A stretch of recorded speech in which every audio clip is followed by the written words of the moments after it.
नागपूर येथल्या कालच्या घटनेत जखमी झालेले पोलीस उपायुक्त निकेतन कदम यांच्याशी मुख्यमंत्री देवेंद्र फडणवीस यांनी व्हिडिओ कॉलच्या माध्यमातून संवाद साधले आणि लवकर बरे होण्यासाठी त्यांना शुभेच्छा दिल्या आहेत। समोर गेलात आणि सगळ्यांचा सामना केला त्याबद्दल तुमचं अभिनंदन आहे आणि आम्ही सगळे तुमच्या पाठीशी आहोत आणि लवकर लवकर तुम्ही ठीक व्हावं अशी आमची प्रार्थना आहे आणि अशाच प्रकारे नेहमी तुम्ही चांगलं काम कराल अशी बिलकुल ईश्वरचरणी प्रार्थना आहे।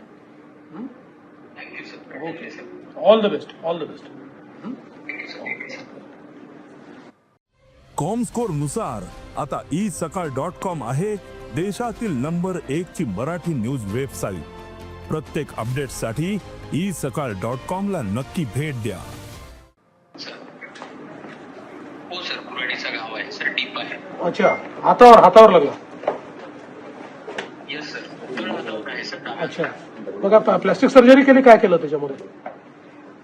हो सर, प्लास्टिक सर्जरी केली पण केली सर, काही नर्व्स वगैरे डॅमेज झाले नाही। चला, व्हेरी गुड। ठीक आहे, तुम्ही चांगलं तिथे समोर गेलात आणि सगळ्यांचा सामना केला त्याबद्दल तुमचं अभिनंदन आहे आणि आम्ही सगळे तुमच्या पाठीशी आहोत आणि लवकर लवकर तुम्ही ठीक व्हावं अशी आमची प्रार्थना आहे आणि अशाच प्रकारे नेहमी तुम्ही चांगलं काम कराल अशी बिलकुल ईश्वरचरणी प्रार्थना आहे।